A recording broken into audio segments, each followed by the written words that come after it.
Okay, so at that starts for support. So basically support means to bear all or part of the weight, or to hold up someone or something, or to give assistance to. Okay. So that's a good definition about support. So we were talking about obligation, which is something that you commit to, whether you're legally, contractually bound to it, morally bound to it. But support is something that you bear all of the weight up, you hold someone up, you're kind of giving assistance to something. Right.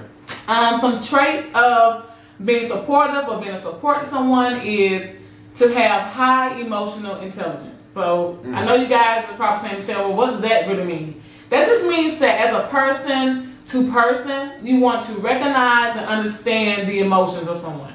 Yeah. So for example, if you say, I need support, basically what you're saying is you need someone to come and hold you up. You need some assistance in an area. Whether that's an emotional area, whether that's a physical area. On this podcast, again, we help to personally develop people. We want people to improve on their quality of life. So we support people by giving out that strong advice. We support people by expressing obligation to them. Right. But then that's still support to them. So again, we was talking about obligation, how that's not a negative, it's just how you use it. Support is definitely a positive, but support can be a negative depending on how you use it. Wow. Because so it's kind of like the opposite of obligation a little bit. Because you can support someone negatively. Okay. Your support can be in the wrong direction. It can be where you're thinking that you're coming to hold someone up or give them some assistance and to really help them. You could hinder them, you could delay them, you could, things like that. So where you think you're showing support, but you're really not. Right. You could just be holding up the process. So that's a form of support because you hold up, but you're holding up the improvement on the person. Right. Another thing of trying to support is to have a positive attitude. Right. So most people who support someone or support something, maybe a movement or a group, organization, or however, generally your attitude is very positive. What you want to do, you want to always be thinking, looking at the brighter side of things, looking at the cup half full. Okay. So when you're supporting something, you want to come in with ideas, creativity, or your help and assistance to look at the bright side of things. You want to be positive about it. You don't support people with a negative mindset. Like, here again, that's negative support. You're coming to not even support me. You're coming to judge me, or you're coming to criticize me. And that's not what I need in this moment. What I need in this moment is your support. I need for you to understand, recognize what I'm going through, relate to what I'm going through. Right. You have any comments on support? Yeah. Back to that emotional support, and basically the positive attitude, some of the traits of it. You have to be mindful. I know parents are probably bad at it, and especially this day and time, you got to really be open-minded because times can change. I use the example when I was growing up. If you played video games, or if you wanted to be a skateboarder or something like that, we were like, that's not a real job. You need to go to school, but now you can make millions of dollars playing video games and skateboarding. So as a support, we're supporting you may be supporting your child or your loved one, saying, hey, I want to see you make it. But if it's not what they want to do and you're trying to talk them out of something that they feel strongly about and not supporting them in the way they would have you desire to be, they would desire you to support them, then you are a negative support. So I just want to touch on that. Your support and your love is always welcome, but we got to make sure we're supporting the person the way they desire to be supported, the way they interpret as, okay, you got my back, and you're not trying to talk them or deter them or, like you said, delay them for what they are really trying to do. Today, you do not know what can turn into success. Success has many, many names and many, many forms now.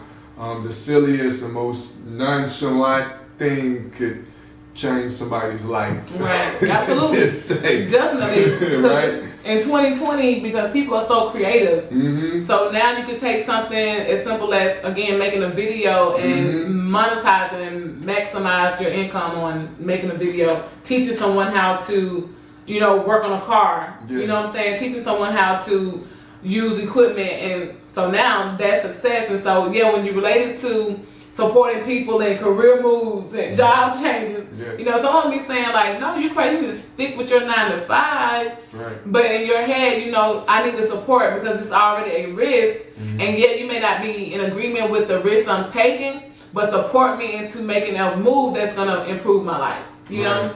Right. Another form of support is adaptability and flexibility. Wow. And so this one is one of my favorites simply because we should be like that all the time. I was listening to this other woman. She's out of Africa, and she was talking about movement. And basically she was talking about movement, not in the way like how we can move our arms, things like that, but she was like, during the pandemic, most people are working from home.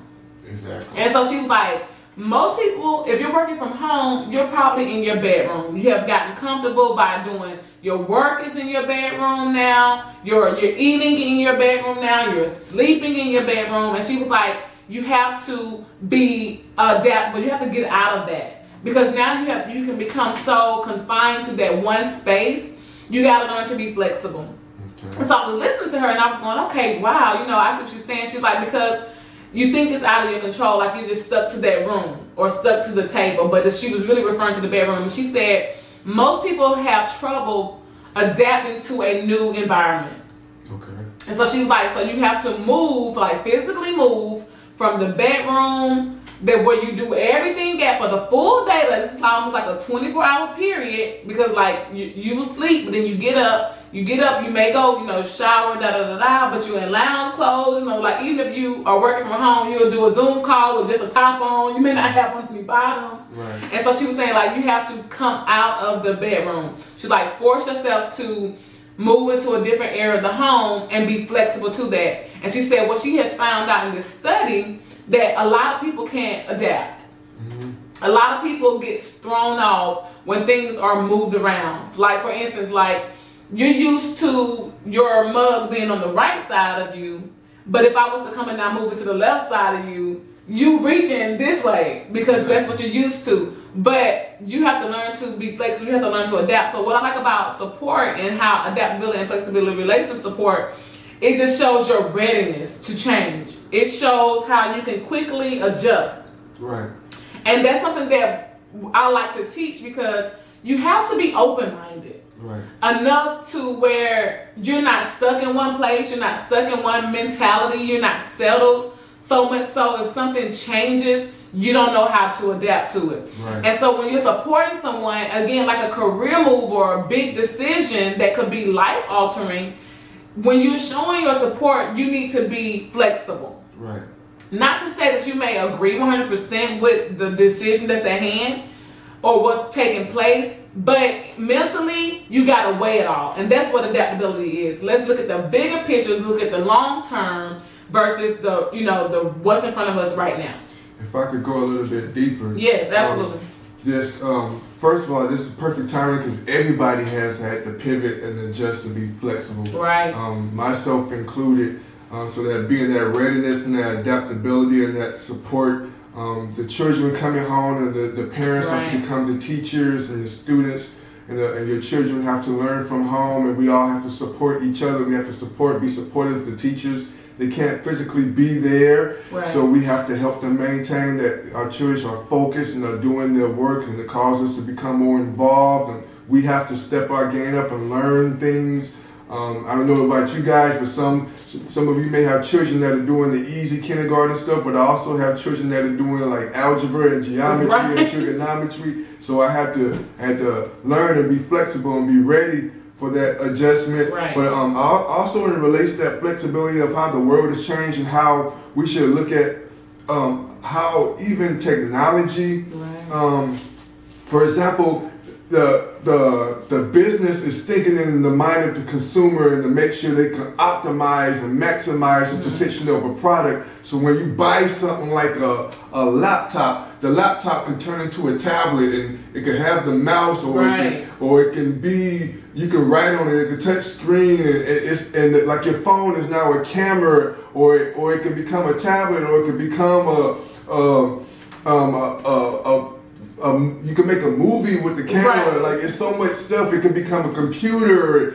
It's a communication device. So we're built and we're being groomed on how you have to adapt and be flexible, because you will get left behind. Absolutely. That's for your lack of flexible support. Even to the science of this chair, like the chair we're sitting in now, it has a limit because it's an older chair, but a chair has to be able to sustain every different type of weight. It has to provide comfort and flexibility. So it's just amazing just looking at those things, and you have to look at your life and like say, why? What is wrong with me? Am I supportive of myself? Everything that I provide is supportive of others. Am I adaptable? Am I flexible? Do I have that positive attitude? Are people getting that value and that love and that genuine support from me? Is that why I'm not prospering? Wow. So you gotta really look inside of yourself and look outside of yourself as well, and analyze yourself and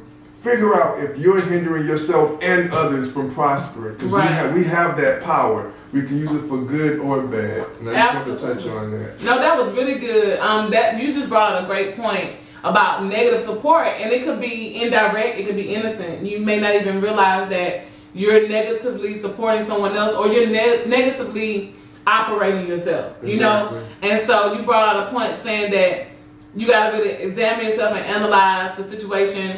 Are you helping someone else be successful? Are you prospering? Are you adaptable enough to where you can be successful and prosper? Or are you complacent? Are you stuck in that place? Are you stagnant at the point to where you feel like you should be moving, but you're not moving, you know? And so, support definitely comes from those type of areas, so where you can really, again, recognize and understand what's going on. Like, that's important. You have to be able to identify what's going on before you can support yourself, your family, or anyone else. You have to know what's at stake, and you got to know where you're going. Like, what is your why behind what you're doing? Right. And so, I think you brought up a great point. And the last thing about support is having a heart for people. A heart that really says that you're doing these things for the right reasons, that you're sincere, your motives are pure, you know, you have the right intentions. So you can support someone and be negative. Again, like we brought up earlier during the podcast, you can support someone to be negative, but is your heart in the right place? Like, do you really want to support this person, or are you doing this out of obligation? That's how we started the podcast off, with obligation or support. And then does that obligation make you feel like you have to do this, like you're responsible for this? Because support, the difference between obligation and support is just something that you want to do, or something that you get to do. You don't have to do this thing. Like, if you don't have to give someone a ride home from work. No. You don't have to help someone with their groceries to their car. You don't have to buy someone a gift for their birthday. Like, these are things you don't have to do to show your support or show your friendship or whatever. But again, like taking care of your kids, that's a responsibility. That's an obligation that you have to. So where are you falling on the spectrum of things in your life? When we're talking about improvement and being personally developed, these are things that you have to weigh. What am I doing this for? Why am I doing this? Who am I doing this to? How is this helping me improve on my life? Am I going about this all wrong? You know? And so how can I identify to get on the right track and the right path? Right. So you just want to definitely make sure, you know, what you're doing for, what are your reasons, and if it's something that you're obligated to. Again, we talked about obligations. Those are contractual obligations. There are 5 different forms of obligation. You got absolute, contractual, express, moral, and penal. So you just want to make sure if you're obligated to do something and you have that commitment out there that you stick to whatever you committed to. You want to be morally obligated to things, like you want to do what's right. The penal things, like, again, that's something that you do that you fail to adhere to, and you'll get penalized. There are consequences that's following for it. Then it's the express obligation, where, like on this podcast, we offer strong advice. We come to assist, and we talk about rules and laws and orders and things of that nature to keep you on the right path. And of course, you have absolute, which is the things that you do every day, like parenting and you know, things like that, providing for your family. So we want you guys just to understand the difference between them, and again, where do you fall, And we all have obligations. Obligations aren't going anywhere. Support is something that we all can do, but we want to make sure that we're lending the right support. Amen to that. That's today's episode of I'm Just Saying. I hope you guys truly enjoyed it. Again, new episodes released every Thursday. Like I always tell you guys, you can let it go or let it be, but the truth will surely set you free. Be honest with yourself. At Dad Starts, where can they find you at? On all social media platforms, I am at Dad Starts. That's DADSTARTS. That's Instagram, Facebook, Twitter, and YouTube, Pinterest, and LinkedIn.